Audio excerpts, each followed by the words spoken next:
खुलुमबाय बड'लेण्ड निउज 24 आव नोंथांमोनखौ बरायबाय। बड'लेण्ड निउज 24 आ जादों बड'लेण्ड हालामनि एबा आसामनि मोनसे पर्टेल निउज चेनेल। गोदानै गोदान बेखौ दिनैनिफ्राय जागायजेनबाय। दिनै गोथार बेखेवजेननाय जादों बड'लेण्ड निउज 24 खौ। नोंथांमोननि थाखाय नोंथांमोननि खौरांखौनो फोसावनो थाखाय बड'लेण्ड निउज 24 आ जोनोम जादों आरो जेब्लायबो नोंथांमोननि सेरावनो बड'लेण्ड निउज 24 आ थाबाय थागोन। जेब्लायबो गेजेरनि जाना थागोन। सुबुंनि गोनां खोथाफोरखौ फोसावनो थाखाय जों राहा लागोन। नोंथांनि खोथाखौ सोरखारनो मिथिहोनो थाखाय खोथाखौ जोङो जेब्लायबो नाजागोन आरो सोरखारनि बुंनांगौ बाथ्राखौ नोंथांनिसिम फोरमायहोनो थाखाय बड'लेण्ड निउज 24 आ जेब्लायबो सांग्रां जानानै थागोन। जों दं नोंथांमोनजों आरो जेब्लायबो थाबाय थागोन। दिनै बे बड'लेण्ड निउज 24 आयदायाव मोनसे गोनां खोथाखौसो सावरायनो लादों।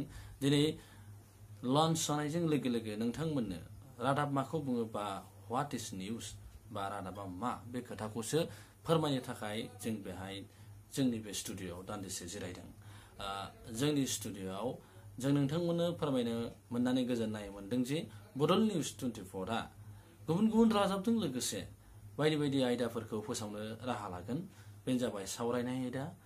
बेनिफ्राय जोंनि जायगायाव जाफ्लेबाय थानाय गुबुन गुबुन फिसा फिसा जाथाय, बेजों लोगोसे नोंथांमोननो सोलोंथायारि फसंथानफोरनि गियान, लोगोसे जों दोरोङारि जोंनि हारिमुवारि नेरसोनथिफोरखौ फोरमायथि होनाय, लोगोसे थुनलाइयारि आयदा, बेनि अनगायैबो दावबायनाय आरो गुबुन गुबुन गोनांथि जानाय आयदाफोरखौ जोङो जेब्लायबो बड'लेण्ड निउज 24 आ फोसावलांनो थाखाय राहा लागोन।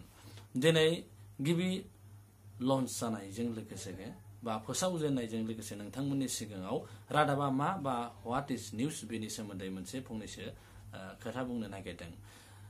जोंनि दुलाराय आसामाव बा बड'लेण्ड हालामखौनो बुंबाय, गोबां निउज पर्टेल एबा वेब पर्टेलफ्रा जोनोम मोनबाय। बिथांमोना खामानि मावगासिनो दङ, सार्भिस होगासिनो दङ। नाथाय बिथांमोननि गोबाङानो बा जायफोरा सुजुगिरि जादों, जायफोरा रिपर्टार जादों, बिथांमोना फर्मेलि मास कम खालामनानै बा जार्नालिजम फरायनानै फैयाखै। नोंथांमोना जार्नालिजम फरायनोब्ला गुवाहाटी इउनिभार्सिटियावबो दङ मास कम एन्ड जार्नालिजमनि।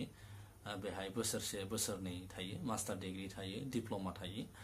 गुबुन गुबुन इउनिभार्सिटिफ्राबो बिदि होयो। बेजों फरायनायजों नोंथांमोनाबो बेबायदि खामानियाव बा रिपर्टिंनि खामानि, सुजुगिरिनि खामानि बा मिडियानि खामानिखौ मावनो हायो। नाथाय बेबायदि फरायालासेनो नोंथांमोनाबो जायगानि सासे मोजां रिपर्टार जानो हायो, सासे मोजां सुजुगिरि जानो हायो। नैबे जोंनि भिडिअनि गेजेरजों बेखौनो फोरमायदों माबायदिया जादों रादाब बा माखौ जों रादाब बुंनो हायो बा रिपर्टारा माबायदि जानो हायो। जों दिनै गिबियावनो रादाबा मा बा रादाबा माखौ बुङो बेखौ फोरमायनो नागिरदों। रादाब होननाय लोगो लोगोनो जायखिजाया जायगानि जायखिजाया खनायाव जानाय जायखिजाया जाथायखौनो फोरमायना होनायानो जादों रादाब।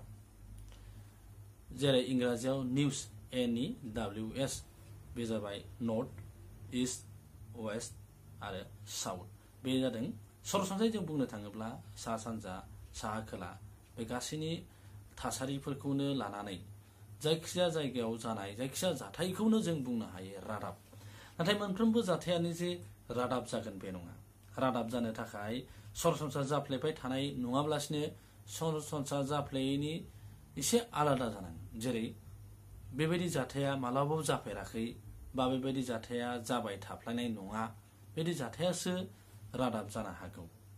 हमनानै ला, सैमाया सासे सुबुंखौ अरदों, बे रादाब जानो हाया। नाथाय सासे सुबुङा रादाब जागोन, जेरै सासे सुबुङा सैमाखौ अरदों, अब्लासो बे रादाब जागोन। माने सैमाया सम सम मानसिखौ अरखायो, फाग्ला जाबा अरखायो, रागा जोंबा अरखायो, अरगोन। नाथाय मानसिया सैमाखौ अरनाया सरासनस्रा जाया। बेबायदिनो सासे फरायसाया गावनि स्कुलसिम थाबायनानै 3 किल'मिटार लामाखौ थांबाय थायो, सानफ्रोमबो थाङो फरायसालियाव, बे रादाब जाया। नाथाय सासे हादोरनि गाहाय मन्थ्रिया बे 3 किल'मिटार लामाखौ थाबायनानै जुदि मोनसे फरायसालियाव, मोनसे मा होनना बुङो, जुथुमाव बा मोनसे जायगासिम थाङोब्ला बे मोनसे रादाब जानो हागौ। नाथाय रादाब जानोबा मोनसे खोथाया बेनो, समा जोबोर गोनांथि होयो। समखौ नोजोर होनानैसो रादाबा जायो आरो जाथायखौ नोजोर लानानैसो रादाबा जायो। लोगोसे जाथाय जानायनि सुबुंजों लोब्बा थानाय सुबुंनि इम्पर्टेन्टनि सायाव बा सुबुङा बेसेबां गोनांथि होजानाय बै सुबुङा बेनि सायावबो रादाब जानो हायो। गाहाय मन्थ्रिया जुदि गावनि ओंखाम ओंख्रिखौ संनानै जायोब्ला बेबो मालाबा रादाब जाफैनो हागौ। नाथाय सरासनस्रा ओंखाम संनाया जेबो रादाब जाया, रादाब जानांगौ बाथ्राबो नङा। बेबायदिनो जेरै बिजिया फिसायखौ बुनाय, फिसाया बिजिखौ बुनाया बे रादाब जानो हाया। नाथाय आथिखालनि मुगायाव बे मोनसे निउसाव मोनसे कम्पिटिसन जानायलाय बा निउसा मोनसे मार्केट जानायलाय बेबायदि दिन्थिनानै मोनसे फोसावनो राहा लानायखौ जों नुनो मोनो।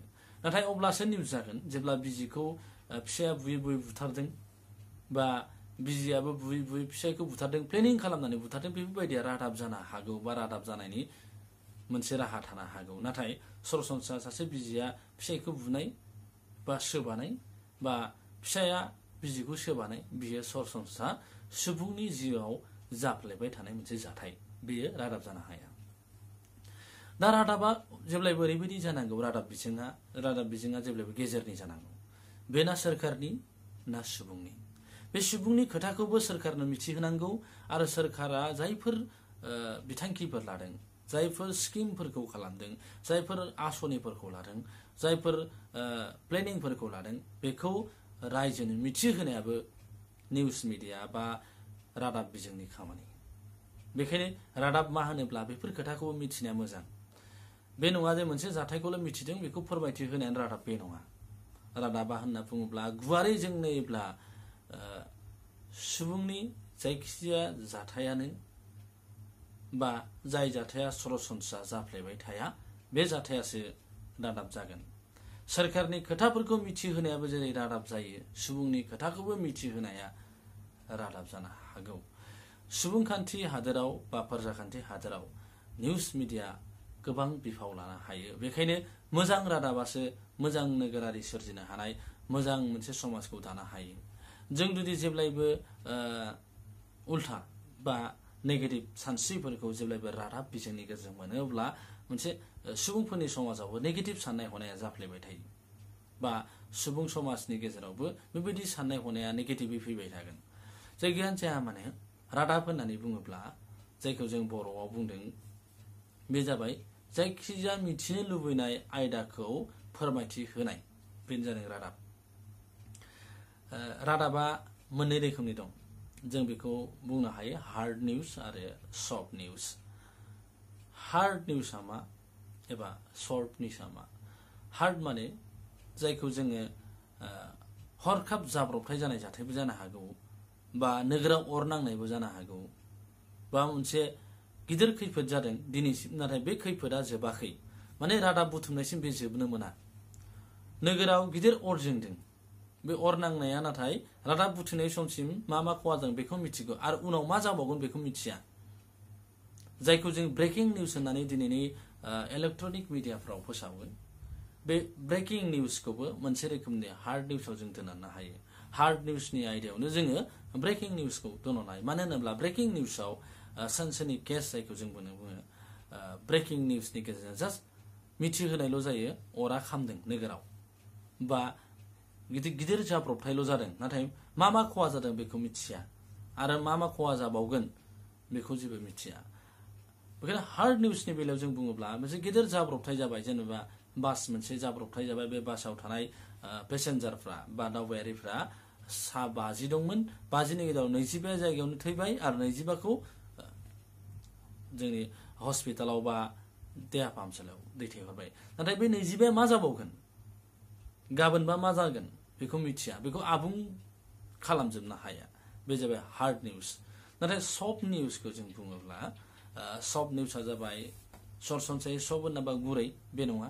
नाथाय सफ्ट निउसनि ओंथिया जादों मा, जों जुदि प्रिन्ट मिडियायाव नायोब्ला अब्ला जों बेखौ रोखा जागोन। प्रिन्ट मिडियायाव जों मालाबा नुयो हेल्थनि सोमोन्दै, माने सावस्रिनि सोमोन्दै, बा जों सोरबा लिरगिरिनि सोमोन्दै बा सोरबा गेदेमा सुबुंनि सोमोन्दै लिरनाय, बा मालाबा माने बायदि बायदि बोसोनथि होनाय माखासे रादाबखौ जों नुनो मोनो। बेफोरो सफ्ट निउसाव फैनो हायो। नाथाय सफ्ट निउसआ मा, आबुं रादाब बे थाजोबगोन। हमना ला सासे गेदेमा सुबुंनि जिउखौरां बा सासे गेदेमा सुबुंनि एचिभमेन्ट जायखौ जोङो बिनि मावनाय दांनाय जों बुङोब्ला बेहाय मा बेयो मा मावखो मा मावदोंमोन माबायदि खोथा मा खालामलांनाय बेफोर गासै खोथाखौबो रादाब महरै गासैखौबो आबुं होजोबगोन बे मोनसेबो थालांनो मोननाय नङा बेबायदिया जाबाय सफ्ट निउज हमना ला सासे लिरगिरिनि सफ्ट निउस होबाय बे मा जागोन सासे लिरगिरिनि आबुं खोथाखौ मिथिहोगोन हमना ला जोंनि ब्रजेन्द्र कुमार ब्रह्म बिथाङा सासे राफोद थुनलाइगिरि बिजिरगिरि खन्थाइगिरि बिथांनि सोमोन्दै जुदि सफ्ट निउस होनांगौबा बेनो जे बिथाङा माला जोनोम जानाय माब्ला थैनाय बिथाङा गावनि जिउआव माला लिरजेनामोन मा लिरखो मा लिरदोंमोन मा बिथाङा एचिभमेन्ट खालामनाय बा बिथाङा मा एवार्ड मोनदों बायदि बायदिखौ आबुं होजोबनानै फोरमायना होनाया जाबाय सफ्ट निउस बेबायदि रोखोमै होनाया सफ्ट निउस बेखायनो सफ्ट निउस आरो हार्ड निउसखौबो नोंथांमोना बुजिनांगोन माबायदिया हार्ड निउस माबायदिया सफ्ट निउस आरो माखौ ब्रेकिं निउस होननानै बुङो ब्रेकिं निउसआ जास्ट रादाबखौल' मोनदों रादाबा जादोंल' हमना ला नोगोराव अर नांदोंल' बे खौरांखौल' होनो हागोन नाथाय नोगोराव अर नांनायनि उनाव मा जानाय मा जाखो बेसेबां सुबुङा खहा जाखो बा बेसेबां धोन सम्पति खहा जाखो बेखौ आबुङै मिथिथ'वा नाथाय बेहाय मा अर नांनायखौल' मिथिनो हायो बा जाब्रबथाय जानायखौल' मिथिनाय बेफोरबायदिया जादों ब्रेकिं निउस बेनिफ्राय मोनसे खोथाखौ जों नायबावनो हायो जोंनि हादोराव मिडिया होनोब्ला जोङो मोनथाम रोखोमनि मिडियाखौ आथिखालाव मोनबाय थानो हायो बेनो जादों इलेक्ट्रनिक मिडिया प्रिन्ट मिडिया आरो मोनसे ससियेल मिडिया जायखौ दिनै डिजिटेल मिडियाबो बुंनो नागिरदों प्रिन्ट मिडिया आरो इलेक्ट्रनिक मिडिया जाबाय गुबै मिडिया जाय मिडिया समाजजों थोंजोङैनो नांथाबनानै थाबाय थायो आरो प्रिन्ट मिडिया आरो इलेक्ट्रनिक मिडियानि गोहोमा जोंनि समाजाव बांसिन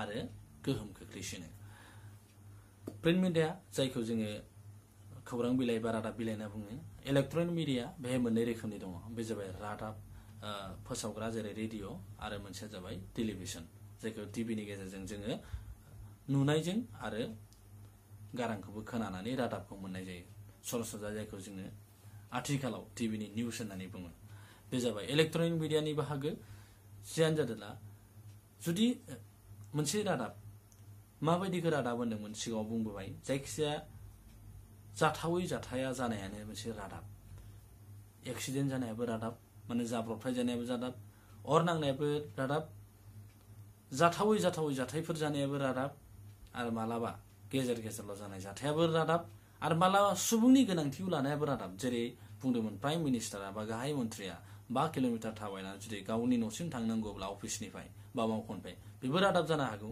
नाथाय सासे सरासनस्रा सुबुङा 5 किल'मिटार थाबायनानै गावनि मावख'निफ्राय गावनि न'सिम थाङोबा बे रादाब जानो हाया रादाबा समखौ जेब्लायबो नोजोर होयो आरो समाबो जोबोद गोनांथि फैयो रादाबनि गेजेराव दिनैनि रादाबा दिनैसो फानजागोन गाबोन फानजानाय नङा बेखायनो गोनांथिया बेनो जे सुबुंजों लाना गोनांथि होदोंब्लाबो नाथाय समा बेहाय गोनांथि हमना माबायदि मोनसे एग्जाम्पल होनो नोंथांमोननो मोनसे रादाब फैदों जेनेबा आसामाव भारतनि गाहाय मन्थ्रिया फैदों बिथाङा 2 किल'मिटार गुवाहाटीनि बरजारनिफ्राय थाबायनानै बिथाङा बेरायलांदों बेबो मोनसे रादाब जानो हागौ नाथाय बे एखे समावनो जुदि जायोब्ला जे गुवाहाटीनि पल्टन बाजाराव गिख्रंथाव अर नांनानै 500नि बांसिन सुबुङा खहा जादों बेनि गेजेराव 25नि बांसिन जिउ खहा जादों होनोब्ला बे बांसिनै गोनांथि होजानाय रादाब जागोन बेखायनो मालाबा सुबुंखौ नोजोर होदोंब्लाबो सुबुङा